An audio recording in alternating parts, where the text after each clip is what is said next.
दोस्तों आदाब, नमस्कार, सत श्री अकाल, गुड इवनिंग। मेरा नाम है रेखा देवी और मैं अपने यूट्यूब चैनल पर सभी का तहे दिल से हार्दिक स्वागत करती हूँ।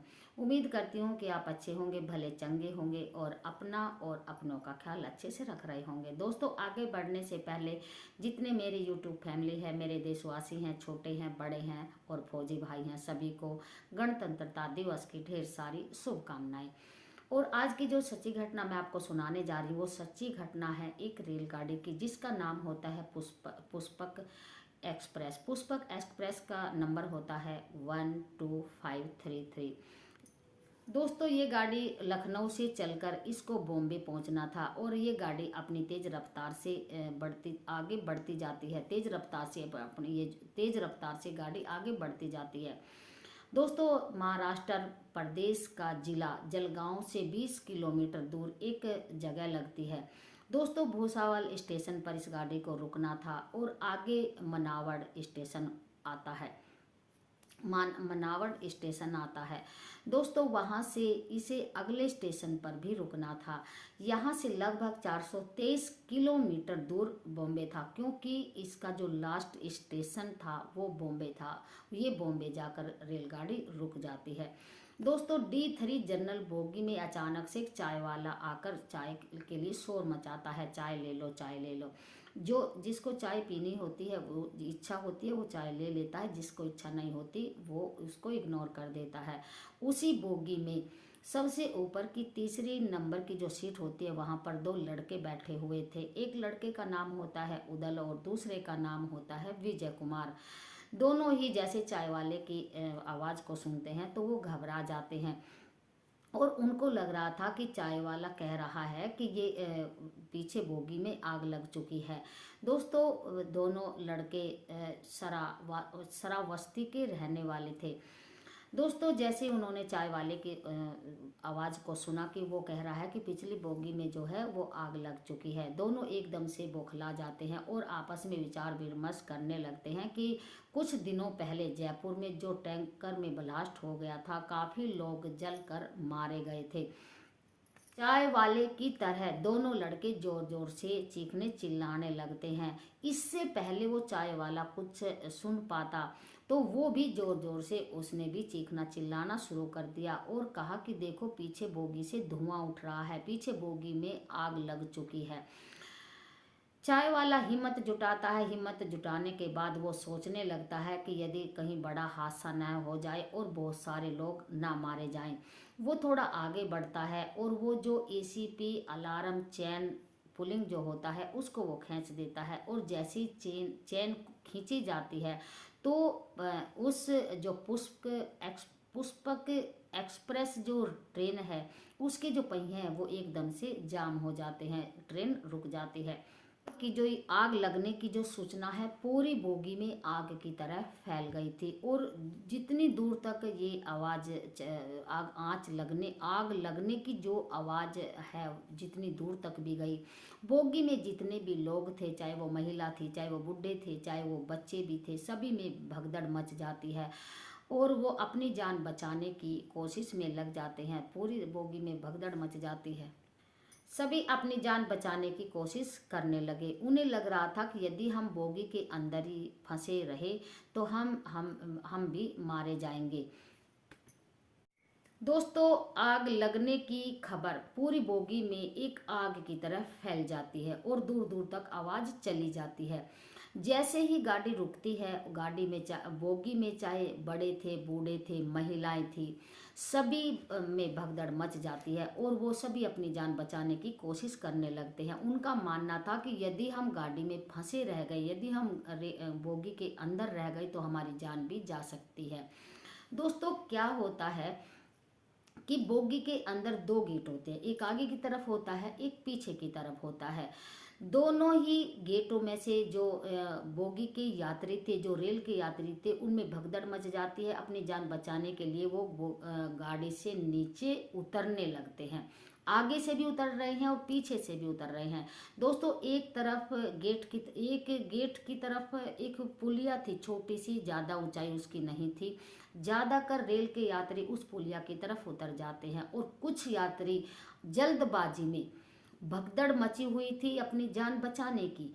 कुछ यात्री, उनको कोई समझ नहीं आ रहा था, उनको ये भी नहीं था कि हमें इस पटरी पर उतरना चाहिए या नहीं उतरना चाहिए। दोस्तों क्या होता है कि एक तरफ रेल की पटरी थी जहां पर रेल के यात्री उस पटरी पर पूरी तरह बिखर जाते हैं।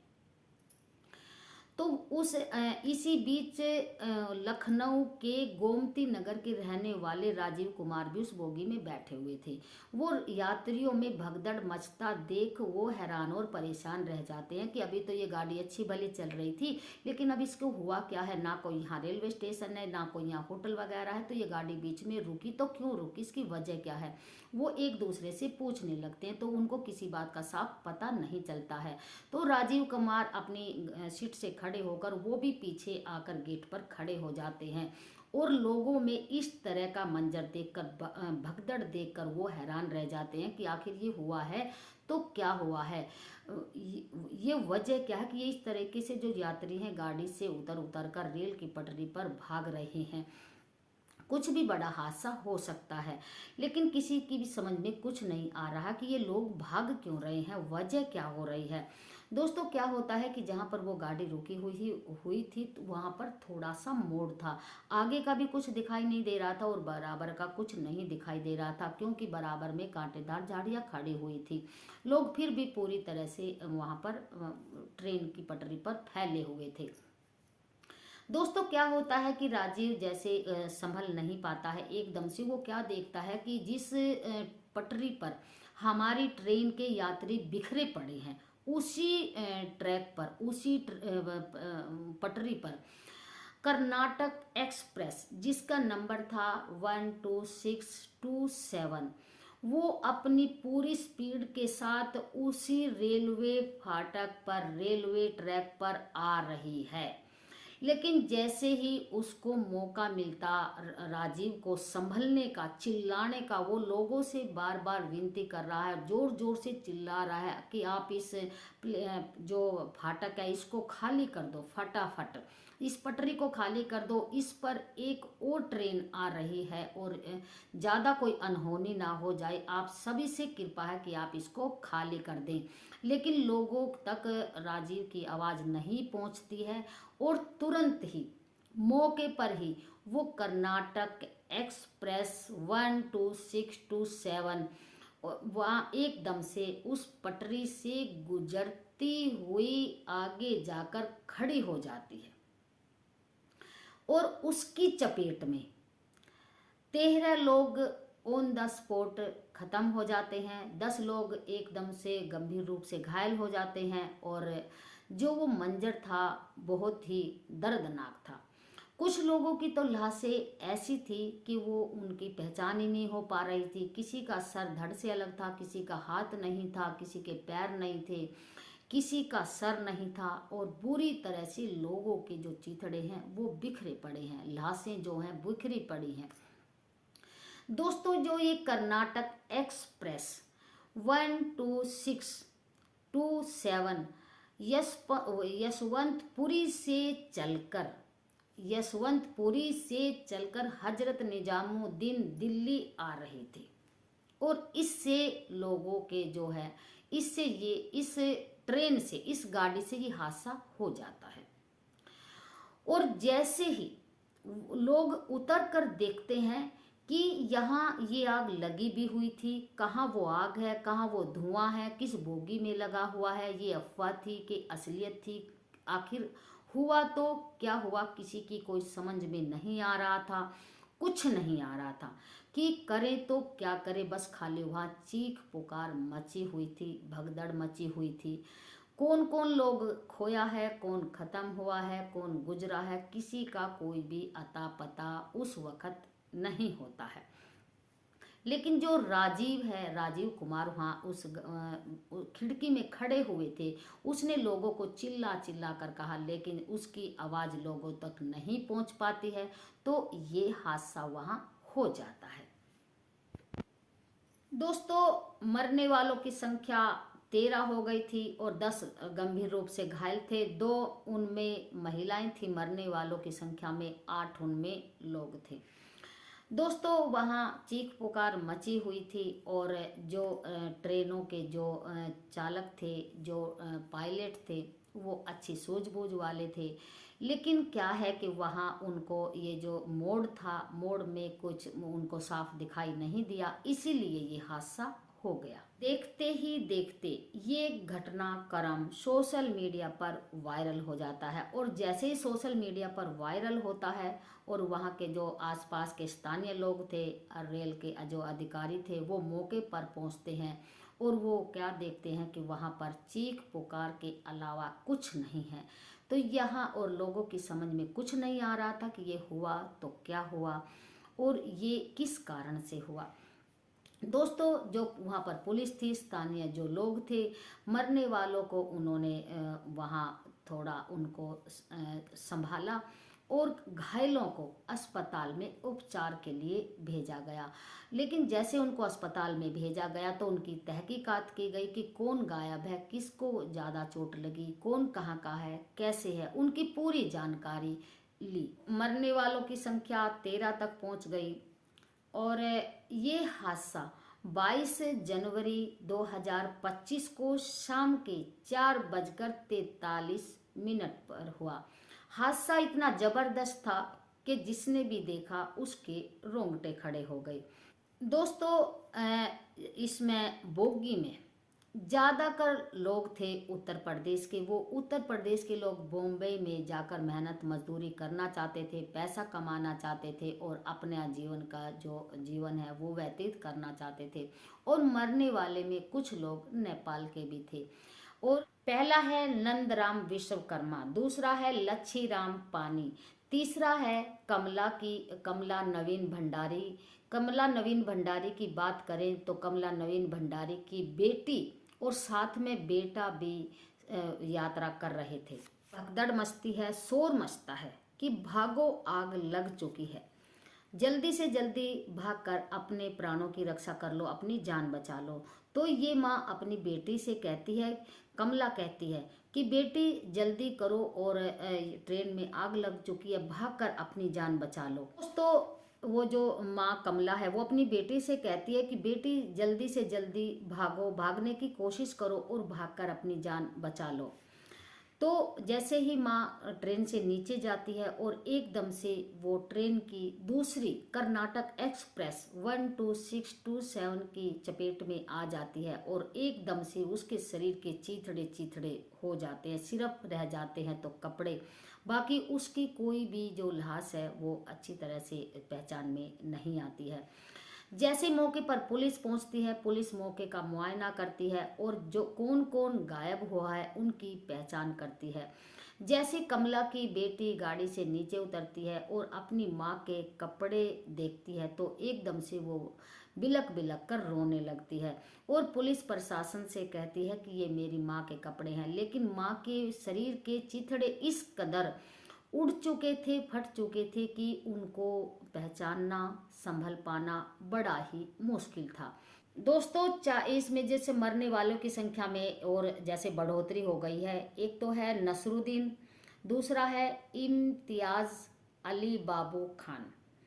और दोस्तों चाहे अब इसमें महाराष्ट्र सरकार हो या फिर इसमें केंद्र सरकार हो या रेलवे प्रशासन हो, इन्होंने सभी ने ही इस हादसे पर इतना गहरा दुख जताया। साथ ही रेलवे ने मृतकों को डेढ़ लाख रुपए देने की घोषणा की और जो ज्यादा घायल थे उनको 50,000 और जो कम घायल थे उनको 5,000 रुपए देने की घोषणा की है।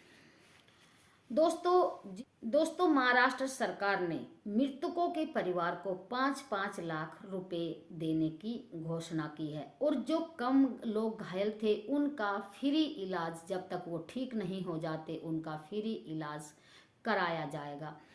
दोस्तों 15-20 मिनट के बाद कर्नाटक एक्सप्रेस, पुष्पक एक्सप्रेस दोनों ही वहां से रवाना कर दी जाती हैं और ये जो हादसा है, जो वहाँ का मंजर था, और कई लोग तो ऐसे हैं जो जिनके किसी के हाथ नहीं है, पैर नहीं है, जिनके आधे बिल्कुल ही जो धड़ से सर अलग थे, वो इस मंजर को जब तक वो जिएंगे, जब तक उनकी सांस रहेंगी, वो बिल्कुल भी इस हादसे को भूल नहीं पाएंगे।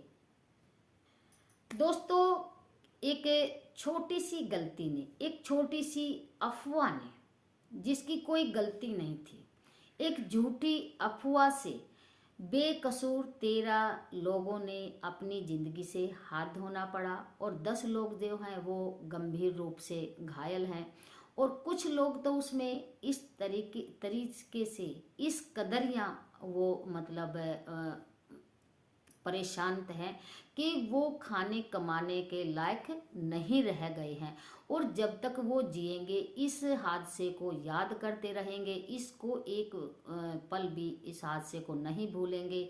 और भगवान जो इस वक्त हुआ, जिसने एक झूठी अफवाह फैला दी कि उसमें बोगी में आग लग चुकी है, लेकिन कुछ भी नहीं था।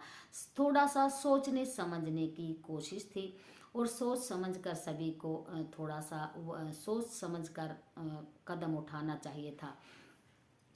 दोस्तों, ये था एक बहुत बड़ा बिना वजह के जो 13 लोगों ने अपनी ज़िंदगी से हाथ धोना पड़ा, और ऐसा किसी के साथ तो झूठी अफवाह नहीं फैलानी। तो चलते चलते और लास्ट में फिर मैं आप सभी से कहूँगी कि कल गणतंत्रता दिवस है, और सभी को मेरी तरफ से हाथ जोड़कर ढेर सारी शुभकामनाएं। और फिर मिलती हूँ एक नई वीडियो के साथ, और कोई गलती हो जाए करे तो माफ़ करना, मेरी सपोर्ट ज़्यादा से ज़्यादा करना और वीडियो को ज़्यादा से ज़्यादा शेयर करना। और मैं उम्मीद करूँगी कि आपको वीडियो अच्छी लगेगी, और वीडियो को ज़्यादा से ज़्यादा देखना, ज़्यादा से ज़्यादा शेयर भी करना, मेरे साथ आप बने रहना। और इनके जो ये कहानी है सुनाने का जो हमारा उद्देश्य है, किसी को परेशान करने का नहीं है। सिर्फ ये कहानी जो हम ऐसी जो सच्ची घटना आपके सामने लेकर आते हैं, ताकि आप इनसे कुछ शिक्षा ले सको और औरों को भी इन बातों को अपने जीवन में अप्लाई कर सको। दोस्तों, फिर मिलते हैं एक दूसरी वीडियो के साथ, दूसरे टॉपिक के साथ। तब तक आप हमारे साथ बने रहें, हमारा इंतजार करते रहें। और अब लेते हैं हम आपसे विदा। जय भारत, जय हिंद, जय हिंदुस्तान। फिर मिलते हैं जल्दी ही एक दूसरी वीडियो के साथ।